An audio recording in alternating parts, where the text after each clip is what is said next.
प्यारे बच्चों, आज के इस लाइव क्लास में हम लोग भूगोल विषय का वस्तुनिष्ठ प्रश्नों के विषय में जानकारी ग्रहण करेंगे और क्वेश्चन बैंक से जो भी पिछले साल प्रश्न पूछा गया था उस प्रश्नों के विषय में जानकारी ग्रहण करेंगे और ये ऑब्जेक्टिव क्वेश्चंस का आज पहला क्लास है। क्योंकि एक साल में 2 सेट का प्रश्न आता है, एक फर्स्ट सिटिंग में जो एग्जाम होता है और फिर सेकेंड सिटिंग में एग्जाम होता है, इसलिए नंबर ऑफ क्वेश्चंस ज्यादा है। हम लोग अगले 1 क्लास या 2 क्लास 4 क्लास जो भी लगेगा लगातार इसी टाइम में लाइव आकर के और भूगोल से संबंधित जो भी प्रश्न पूछा गया था सारे प्रश्नों की जानकारी ग्रहण करेंगे और ये भी देखेंगे बहुत सारे प्रश्न का पुनरावृत्ति की जाती है। क्वेश्चन सेटर महोदय ने के द्वारा प्रीवियस क्वेश्चंस को रिपीट कर देते हैं, रिपीट कर दिया जाता है, इसलिए ऐसे प्रश्नों को देखना बहुत ही जरूरी होता है। आप पहली बार एग्जाम दे रहे हैं और आपको ऐसे में एक अंदाजा लग जाता है कि परीक्षा में किस प्रकार का प्रश्न रहेगा, इसलिए ऐसे प्रश्नों को सीखना, प्रैक्टिस करना बहुत ही अनिवार्य है। तो जल्दी से सब लोग जुड़ जाइए।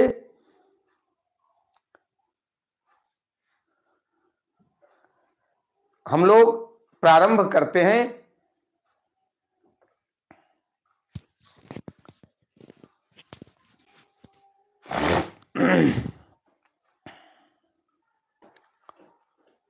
ये जो प्रश्न है पिछले साल यानी 2023 में पूछा गया था, हम लोग रिवीजन कर रहे हैं। इससे आपको भी हम जांच लेंगे कि आप लोगों की तैयारी किस प्रकार से हो रही है। आइए देखते हैं कि पहला जो प्रश्न है, देखिए ये 2023 एनुअल में वार्षिक माध्यमिक परीक्षा का जो आयोजन किया गया था बिहार विद्यालय परीक्षा समिति के द्वारा, वो प्रश्न है और उससे हम निकाले हैं सिर्फ भूगोल विषय का।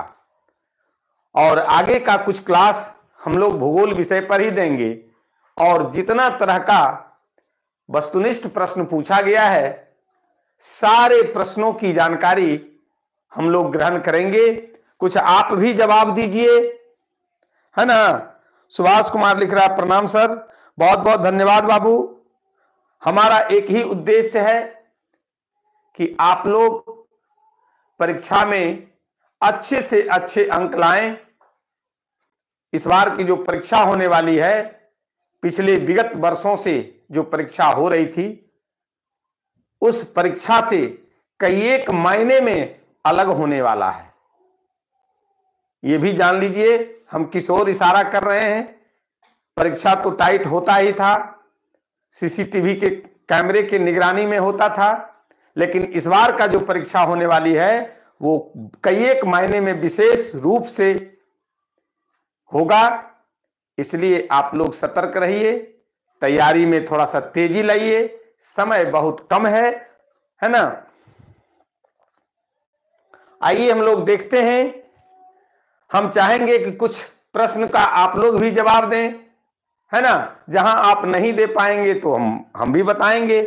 पहला है कि मैग्नीज एक बहुत ही इंपॉर्टेंट धातु है जिसका उपयोग हम लोग बहुत सारे कार्यों में करते हैं।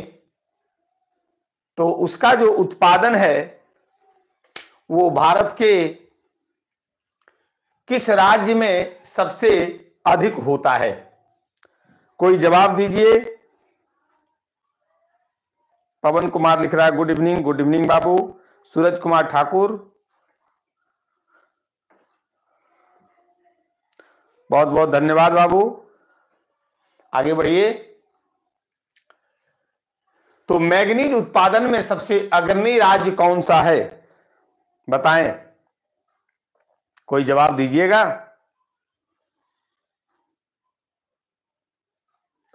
सबसे अग्रणी राज्य है, सबसे अधिक उत्पादन जो होता है वो ओडिशा में होता है।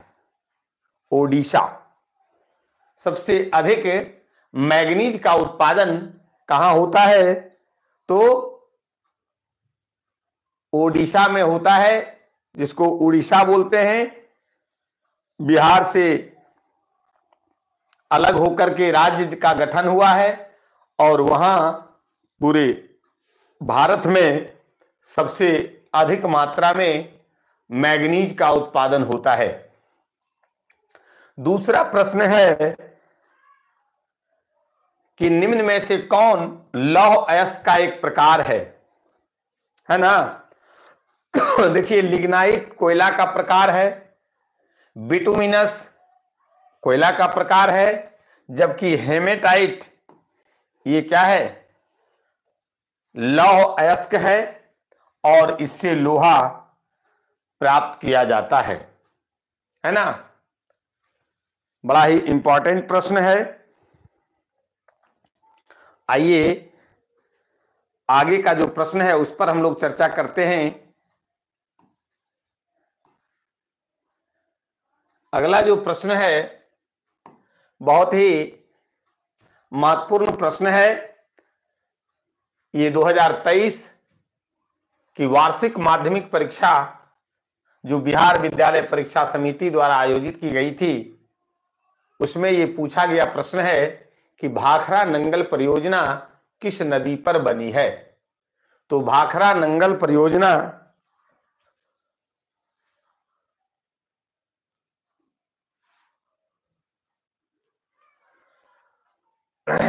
भाखरा नंगल परियोजना सतलज नदी पर अवस्थित है। भाखरा नंगल परियोजना कहां अवस्थित है, तो सतलज नदी पर अवस्थित है। ये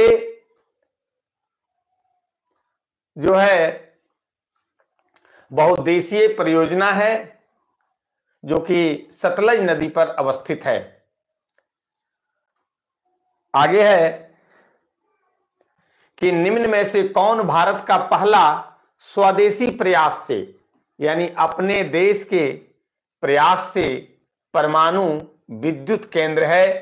परमाणु के द्वारा विद्युत जो प्राप्त किया जाता है, विस्फोट करके परमाणु रिएक्टर के द्वारा, है ना।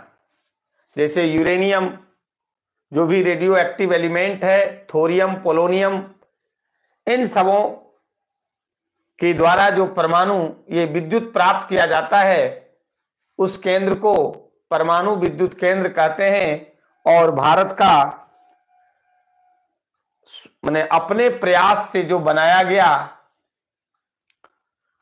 विद्युत केंद्र है वो है कलपक्कम परमाणु विद्युत केंद्र, जो भारत के अपने प्रयास से बनाया गया था और इससे परमाणु ऊर्जा हमें प्राप्त होती है, देश को प्राप्त होता है।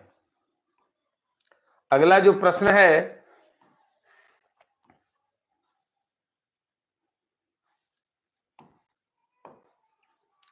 कि हिमाचल प्रदेश के मणिकरण में, मणिकरण जगह नाम है, हिमाचल प्रदेश राज्य हुए, किस प्रकार का ऊर्जा संयंत्र है वहां पर जो ऊर्जा प्राप्त की जाती है। तो हिमाचल प्रदेश के मणिकरण में भूतापीय ऊर्जा संयंत्र है, जिससे हमें भूतापी ऊर्जा प्राप्त होती है। वैसा संयंत्र हिमाचल प्रदेश के मणिकरण में स्थापित है। अगला है कि प्राकृतिक गैस किस खनिज के साथ पाया जाता है। हम लोग जानते हैं कि प्राकृतिक गैस, जिसको एलपीजी भी कहते हैं, लिक्विफाइड पेट्रोलियम गैस, द्रवीभूत पेट्रोलियम गैस, जो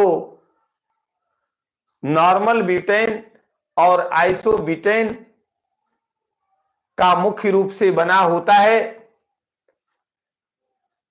वह जो है पेट्रोलियम पदार्थ के साथ पाया जाता है, यानी पेट्रोल डीजल के साथ जमीन के अंदर पाया जाता है।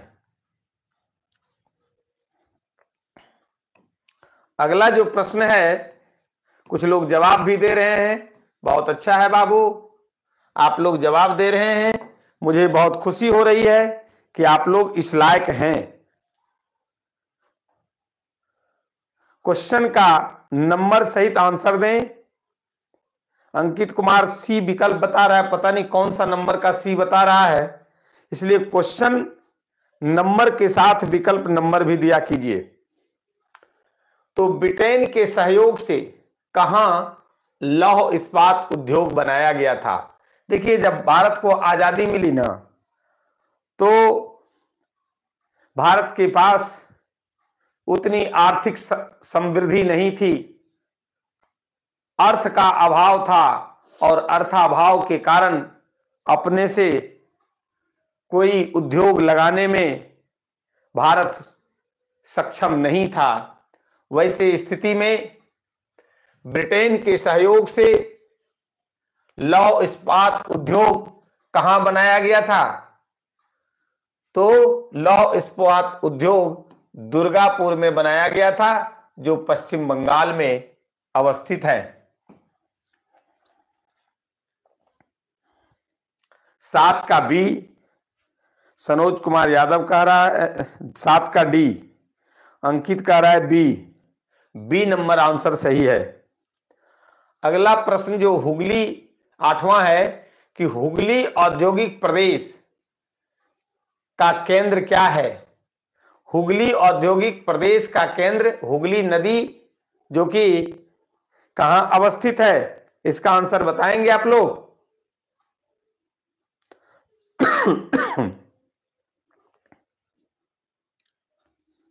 ये कोलकाता हावड़ा के बीच अवस्थित है।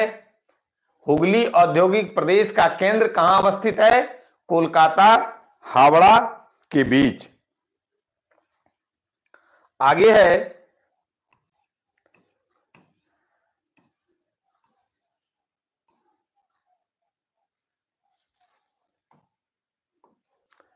कि भारत का सबसे छोटा रेलवे जोन कौन सा है। भारत का सबसे छोटा रेलवे जोन, रेलवे का जो क्षेत्र होता है, वो कौन सा है। क्या जवाब होगा, उत्तर पूर्वी सीमांत रेलवे। उत्तर पूर्वी सीमांत रेलवे, है ना। अब है 10वां जो प्रश्न है कि फाल्टा विशेष आर्थिक क्षेत्र कहां स्थित है। सबसे पहले हम लोग ये जानेंगे कि विशेष आर्थिक क्षेत्र क्या है। तो विशेष आर्थिक क्षेत्र सरकार के द्वारा निर्मित ऐसा क्षेत्र है जहां से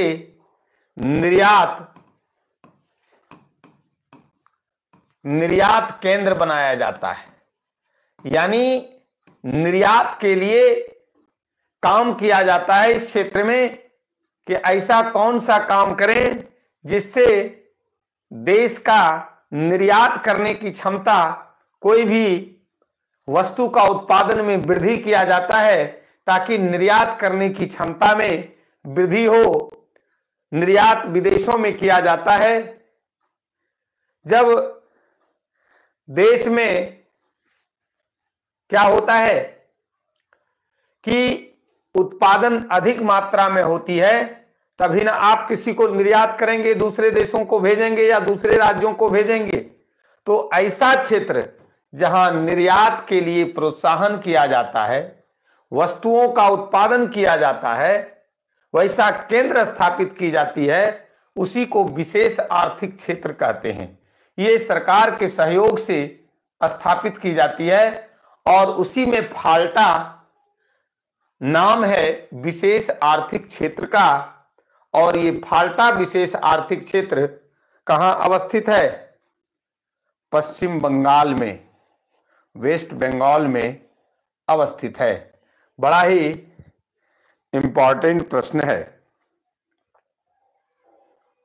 चलिए आगे बढ़ें। किन्हीं को कोई परेशानी हो तो कमेंट करके हमें जरूर बताएं। अभी तक हम लोगों ने 10 प्रश्नों का आंसर को देखा, जाना। क्या कोई परेशानी है?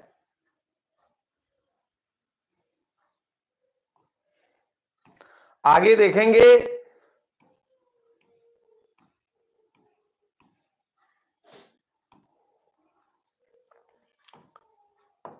कि भारत का पहला सीमेंट उद्योग कहिए, सीमेंट संयंत्र कहिए, कहां स्थापित हुआ? क्या कोई जवाब देंगे क्या? थोड़ा सा हम समय देते हैं, देखते हैं कि आप लोग क्या जवाब देते हैं।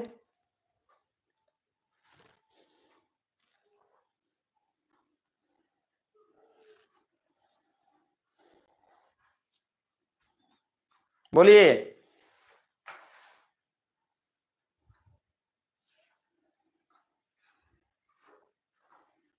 आवाज जा रही है ना? पहला जो सीमेंट संयंत्र है वो भारत में चेन्नई में स्थापित किया गया था।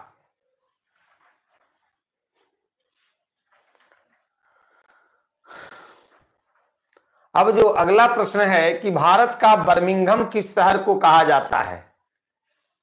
भारत का बर्मिंघम किस शहर को कहा जाता है? यानी औद्योगिक शहर किसको कहा जाता है? बर्मिंघम किसको कहा जाता है? तो वो जमशेदपुर है। जमशेदपुर कौन सा राज्य में अवस्थित है? झारखंड में है, टाटा नगर, है ना। जमशेद जी नौसेरवान जी टाटा के द्वारा जमशेदपुर नगर की स्थापना की गई थी और इसी जमशेदपुर को भारत का बर्मिंघम शहर कहा जाता है। आगे है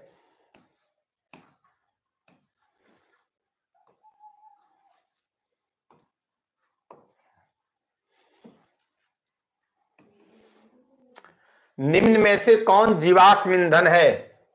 जीवाश्म ईंधन का उदाहरण कौन कौन सा है?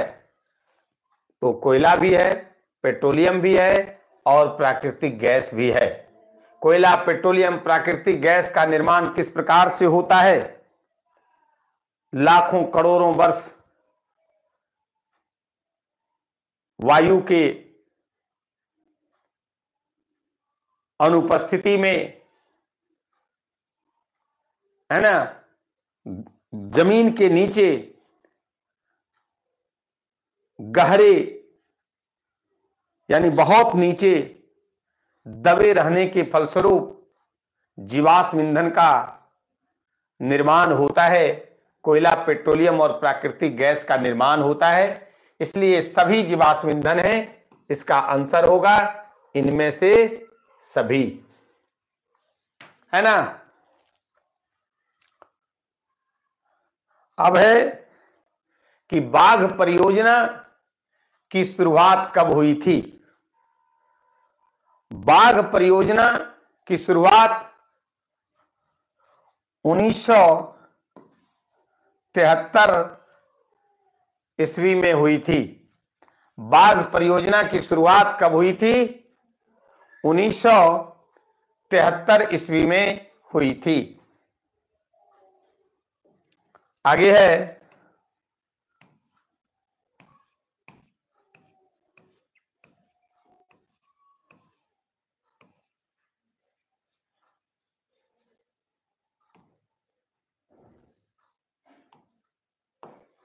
काजीरंगा राष्ट्रीय उद्यान। किसी को कोई परेशानी हो तो कमेंट करके बताएं। हम हमेशा कमेंट पर नजर बनाए रखते हैं कि बच्चों को किसी प्रकार का कोई परेशानी तो नहीं हो रही है। काजीरंगा राष्ट्रीय उद्यान कहां स्थित है?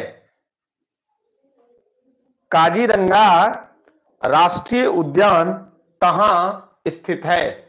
तो ये भारत के असम राज्य में स्थित है। राजस्थान, उत्तर प्रदेश, उत्तराखंड नहीं।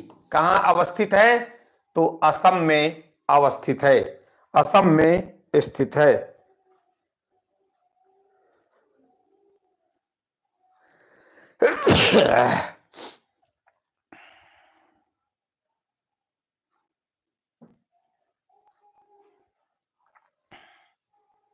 कहां है?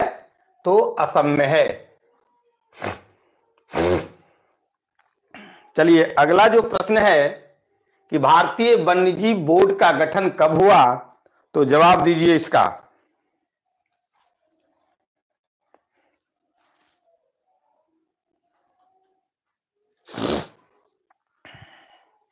भारतीय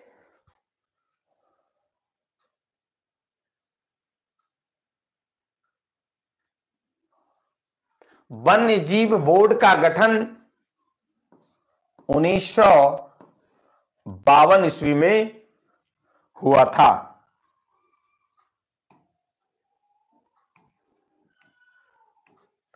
और इस बोर्ड का गठन इसलिए हुआ था कि वन एवं वन्यजीव, वन्य प्राणी का संरक्षण हो, सुरक्षा प्रदान हो।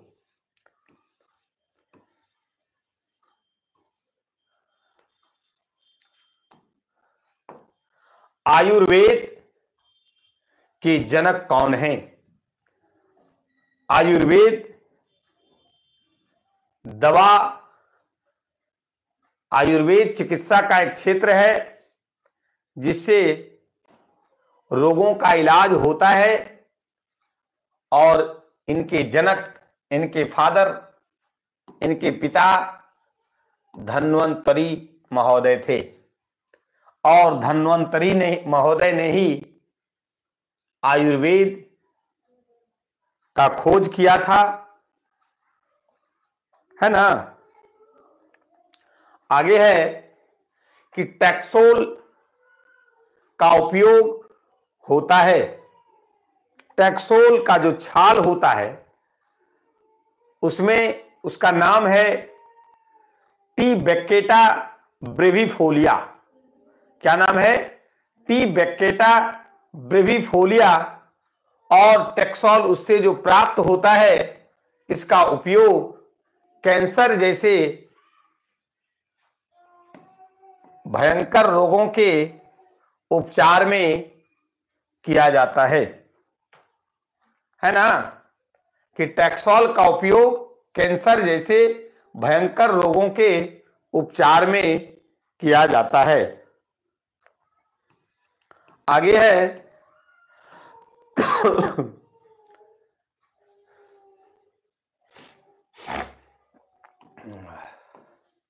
कि निम्न में से कौन नवीकरणीय ऊर्जा का स्रोत है? तो नवीकरणीय ऊर्जा पहले कहते किसको है? जिसको कि हम पुनः फिर प्राप्त कर सकते हैं, जो कभी समाप्त नहीं होता है, उसको नवीकरणीय ऊर्जा स्रोत कहते हैं। जैसे कोयला है, तो कोयला को पुनः हम बना नहीं सकते हैं, इसलिए पेट्रोलियम फिर से नहीं बना सकते हैं, प्राकृतिक गैस नहीं बना सकते हैं। ये अनवीकरणीय ऊर्जा स्रोत है ना। इसलिए इसका सही जवाब होगा सौर ऊर्जा, जो सूर्य से प्राप्त होता है और ये कभी समाप्त होने वाला संसाधन नहीं है, समाप्त होने वाला ऊर्जा स्रोत नहीं है। इसलिए जवाब होगा सौर ऊर्जा। आगे है कि भारत का सबसे लंबा बांध कौन सा बांध है? हीराकुंड बांध, टिहरी बांध परियोजना या रिहंद बांध, भाखड़ा नंगल बांध। ये सब जो भी नाम आप सुन रहे हैं ये बहुउद्देशीय परियोजना है। बहुउद्देशीय परियोजना के अंतर्गत बांध का निर्माण किया गया है। बहुउद्देशीय परियोजना कहते किसको हैं? ऐसी परियोजना जिसके द्वारा एक साथ अनेक उद्देश्यों की पूर्ति की जा सके। यानी कोई नदी पर अगर बांध बना दिया जाता है तो उससे सबसे पहले बिजली निर्माण होता है। पानी जब अथाह जलराशि जमा हो जाता है तो उसका उपयोग पटवन के लिए, सिंचाई के लिए की जाती है। उसमें मछली पालन का भी कार्य होता है और जल कृषि भी होता है। उसमें जल की खेती भी होती है और इतना सब कुछ जहां होगा तो वो एज ए पर्यटन केंद्र भी हो जाता है।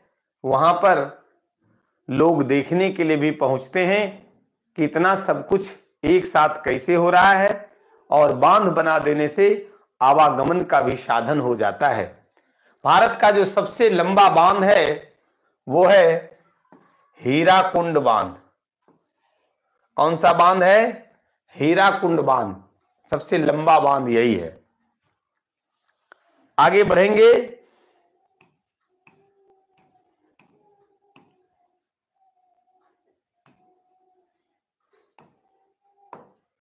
कि कहलगांव तापीय विद्युत परियोजना कहां है? बहुत इंपॉर्टेंट प्रश्न है।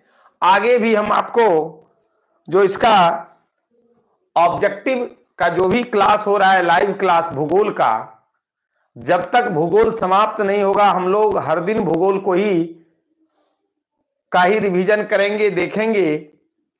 तो कहलगांव तापी विद्युत परियोजना ये बहुत सारे परीक्षाओं में ये पूछा गया प्रश्न है। कहलगांव तापी विद्युत परियोजना ये भागलपुर जिले में अवस्थित है। बहुत ही इंपॉर्टेंट प्रश्न है। चूंकि बिहार विद्यालय परीक्षा समिति बिहार से है और ये बिहार का तापी विद्युत परियोजना है, इस लिहाज से भी ये प्रश्न काफी इंपॉर्टेंट है। आगे है कि नर्मदा घाटी परियोजना किन राज्यों से संबंधित है? नर्मदा घाटी परियोजना जो है वो गुजरात, महाराष्ट्र और मध्य प्रदेश राज्यों से संबंधित है। कारण नर्मदा घाटी परियोजना से जो बिजली का उत्पादन किया जाता है, उस बिजली का जो सप्लाई होता है वो गुजरात, महाराष्ट्र और मध्य प्रदेश राज्यों को प्राप्त होता है। आगे है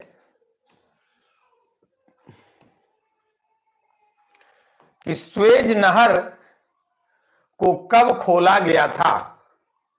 स्वेज नहर को कब खोला गया था? तो ये 1869 ईस्वी को खोला गया था। निम्न में से पुरानी जलोढ़ मिट्टी कौन है? नई जलोढ़ मिट्टी को खादर कहते हैं और पुरानी जलोढ़ मिट्टी जो बहा करके, ढो करके लाई जाती है उसको बांगर मिट्टी कहते हैं। क्या होता है कि नदी के जो किनारे वाला मैदानी भाग है उस पर पानी बरसात के दिनों में बाढ़ के द्वारा जल से आच्छादित हो जाता है और जो बाढ़ के पानी के साथ जो मिट्टी बहा करके लाई जाती है वो वहीं पर बैठ जाती है। तो जो पुरानी जलोढ़ मिट्टी है उसको बांगर कहते हैं और नई जलोढ़ मिट्टी को खादर कहते हैं। तो यहां पर आंसर होगा बांगर। आगे है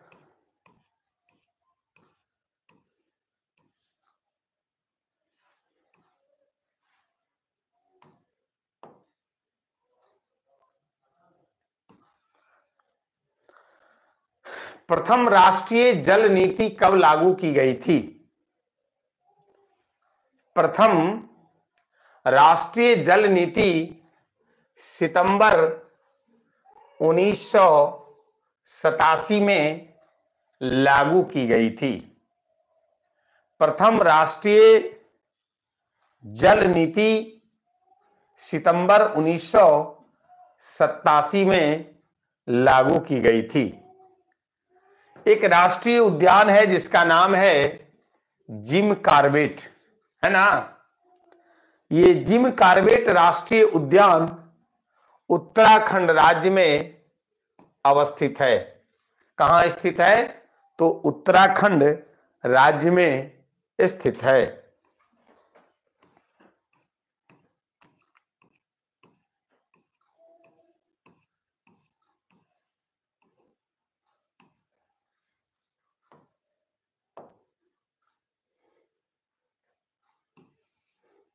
भारत का सबसे छोटा जैव मंडल रिजर्व कौन सा है?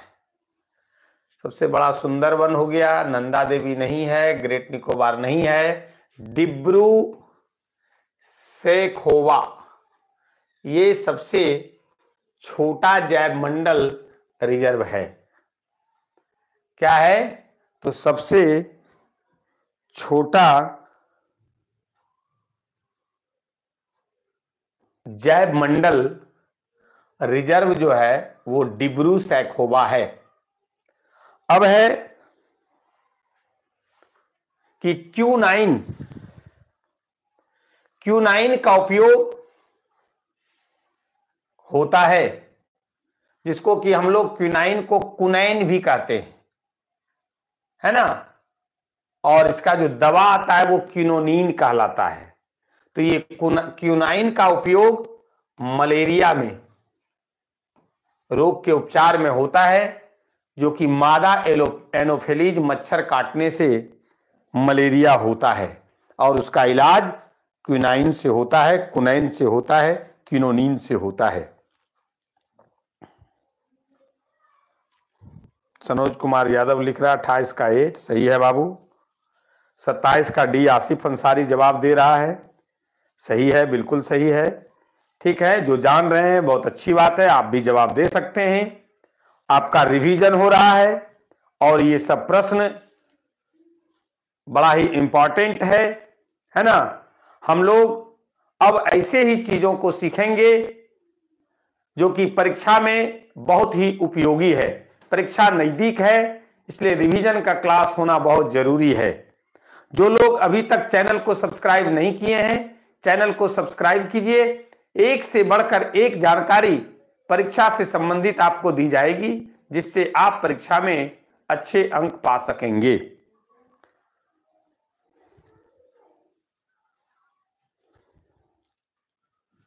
आगे है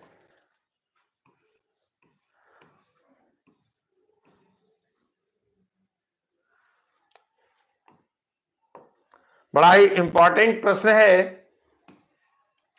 कि भारत में कितने सार्वजनिक क्षेत्र के तेल परिष्करण केंद्र कार्य कर रहे हैं, जिससे तेल का परिष्करण किया जाता है, तेल का शोधन किया जाता है, और वैसे की संख्या 18 है। बी नंबर आंसर होगा।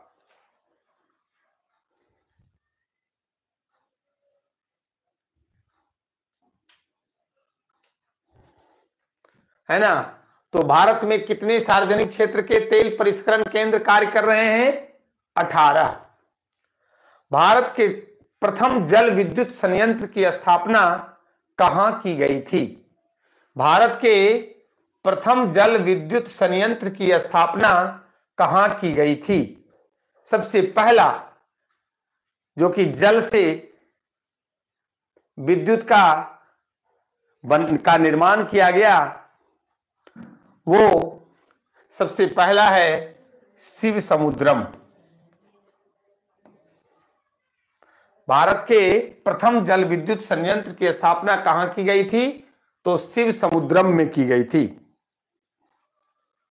सनोज कुमार यादव का भी रहा है 30 का ये, बहुत अच्छा है बाबू। आगे बढ़ते हैं।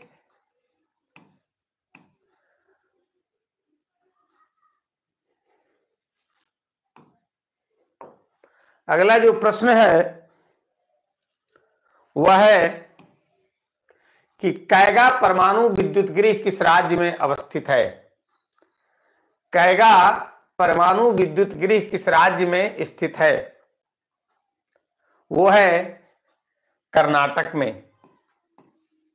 कहां है?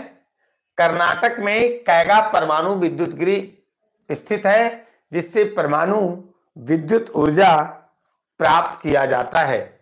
हम अभी तुरंत चर्चा भी कर रहे थे कि जो भी रेडियो एक्टिव एलिमेंट है, यूरेनियम, पोलोनियम, थोरियम, ये सब को जो है परमाणु रिएक्टर के अंतर्गत, चूंकि इससे अल्फा, बीटा और गामा रेज निकलता है, इसकी भेदन क्षमता गामा का बहुत अधिक होता है और इसको 8 फीट मोटी कंक्रीट की दीवार बना करके बीच में बम्बार्डिंग कराया जाता है और उससे क्या होता है कि विद्युत ऊर्जा प्राप्त की जाती है। कैगा परमाणु विद्युत गृह कर्नाटक राज्य में स्थित है। भारत के किस राज्य में सौर ऊर्जा के विकास की सर्वाधिक संभावनाएं हैं? तो वो है राजस्थान। राजस्थान में सौर ऊर्जा के विकास की सबसे अधिक संभावना है भारत में। भारत के जो भी राज्य हैं उसमें से सबसे अधिक राजस्थान राज्य में सौर ऊर्जा के विकास की संभावनाएं विद्यमान हैं। मनीष कुमार, आसिफ अंसारी सब कह रहा है 32 का डी। 32 का सी जिनका है वो जवाब सही है। आगे बढ़ते हैं।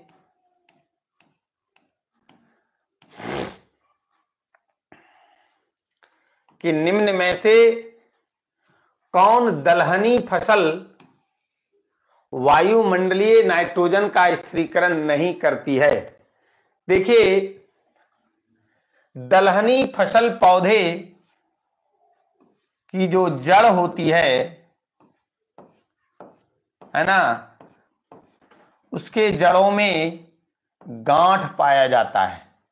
क्या पाया जाता है? गांठ। और इसी गांठ में एजेटोबैक्टर होता है, नाइट्रोजन स्थिरीकरण जीवाणु होता है और उस जीवाणु का नाम है राइजोबियम। क्या है? राइजोबियम। इसको नाइट्रोजन स्थिरीकरण जीवाणु भी कहते हैं, है ना, एजेटोबैक्टर भी कहते हैं। और इसका काम क्या है कि वातावरण में जो 78% नाइट्रोजन है, इसको नाइट्रेट के रूप में बदल करके और मृदा के अंदर, जमीन के अंदर फिक्सेशन करता है, स्थिरीकरण करता है। क्योंकि नाइट्रोजन एक बृहद पोषक तत्व है, उसकी उपस्थिति फसलों के उत्पादन के लिए अनिवार्य है। तो ऐसे में दलहनी फसल पौधों को निश्चित रूप से उगाया जाना चाहिए और उसके जड़ को आप देखते होंगे, चना, मूंग, मटर, जो भी दलहनी फसल पौधा उगाया जाता है उसके जड़ को जमीन के अंदर ही छोड़ दिया जाता है, ताकि उसमें नाइट्रोजन जैसे बृहद पोषक तत्वों की पूर्ति हो सके, उसकी फर्टिलिटी, मृदा की उर्वरा शक्ति बरकरार रहे। तो ऐसे में देखिए, चना, मटर, मूंग, ये फसल से नाइट्रोजन का स्थिरीकरण होता है, उसमें उसके जो जड़ में गांठ होता है उसमें राइजोबियम नामक जीवाणु पाया जाता है। लेकिन राजमा जो है, राजमा में नाइट्रोजन स्थिरीकरण जीवाणु नहीं होता है, इसलिए वायुमंडलीय नाइट्रोजन का स्थिरीकरण वह नहीं कर पाता है। आंसर होगा डी नंबर, राजमा। आगे है कि निम्न में से कौन रोपण फसल का उदाहरण है। रोपण फसल एक प्रकार का व्यापारिक कृषि का ही रूप है और इसमें बिल्कुल उद्योग की भांति मैनेजर, मजदूर की व्यवस्था की जाती है ना, और बृहद पैमाने पर आर्थिक लाभ प्राप्त किया जाता है। रोपण फसल जो है वो रबर भी है, चाय भी है और गन्ना भी है। यानी आपका जो जवाब होगा वो इनमें से सभी होगा, ऑल ऑफ दीज होगा, है ना। आगे है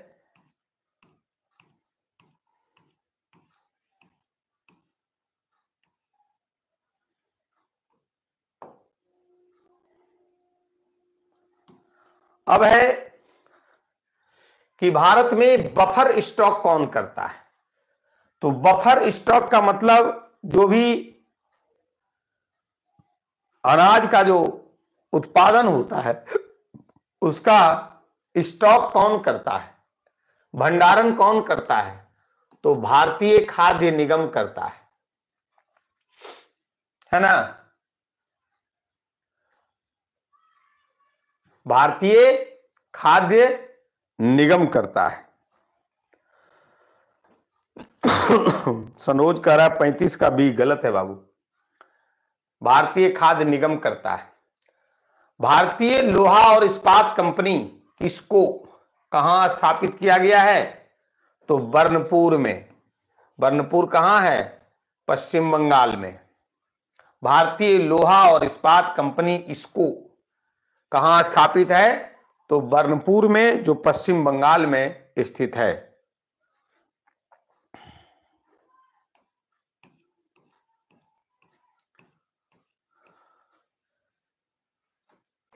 भारत में रेल का जाल बिछा हुआ है और बहुत सारा जोन में उसको क्षेत्र में बांट दिया गया है। तो मध्य रेलवे का मुख्यालय कहां स्थित है, ये आपसे पूछा जा रहा है। तो मध्य, देखिए सिकंदराबाद भी एक मुख्यालय है, चेन्नई भी मुख्यालय है, गोरखपुर भी मुख्यालय है, लेकिन मध्य रेल का मुख्यालय जो है वो मुंबई में है। कहां है, मुंबई में। अगला जो प्रश्न है कि कौन सा राष्ट्रीय जलमार्ग इलाहाबाद को हल्दिया से जोड़ता है। क्योंकि जलमार्ग भी क्या है, आवागमन का, परिवहन का एक प्रमुख साधन है, सबसे प्राचीन साधन है जलमार्ग, है ना। और उसमें से राष्ट्रीय जलमार्ग संख्या 1 जो है वो इलाहाबाद से हल्दिया को जोड़ता है। तो इसका जवाब होगा राष्ट्रीय जलमार्ग संख्या 1, जो क्या करता है कि इलाहाबाद को हल्दिया से जोड़ने का काम करता है। आगे है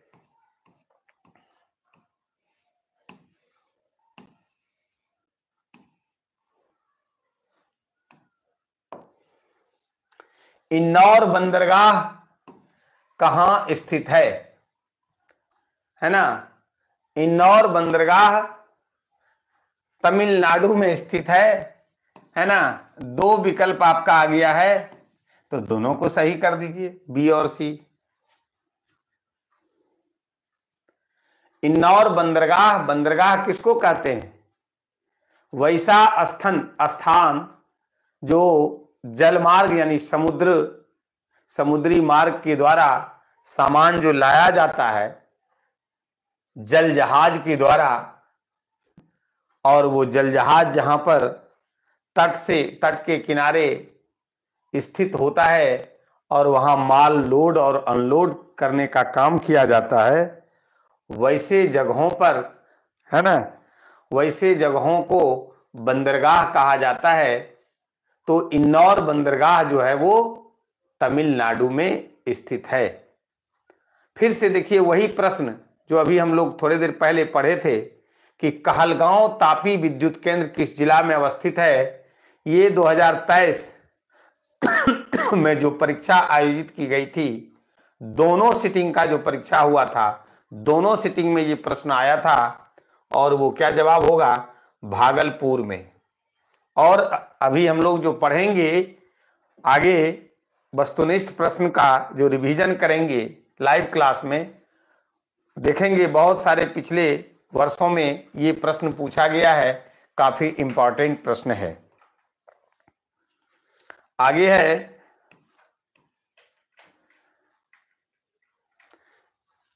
कि कृष्णाराज सागर बांध किस नदी पर अवस्थित है। कृष्णाराज सागर बांध किस नदी पर अवस्थित है, कोई जवाब देंगे क्या?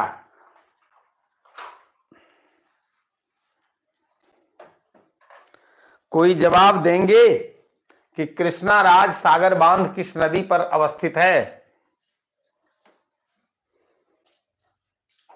सनोज कुमार यादव का 41 का ए गलत जवाब है।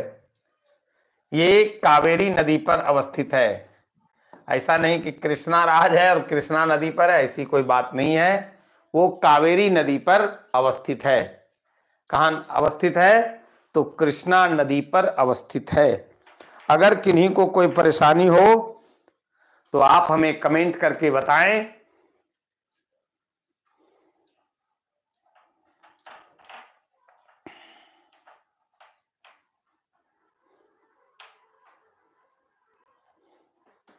चलिए आज का जो क्लास है वो यहीं समाप्त किया जाता है। आप लोग इसको शेयर जरूर करेंगे। धन्यवाद। शुभ रात्रि।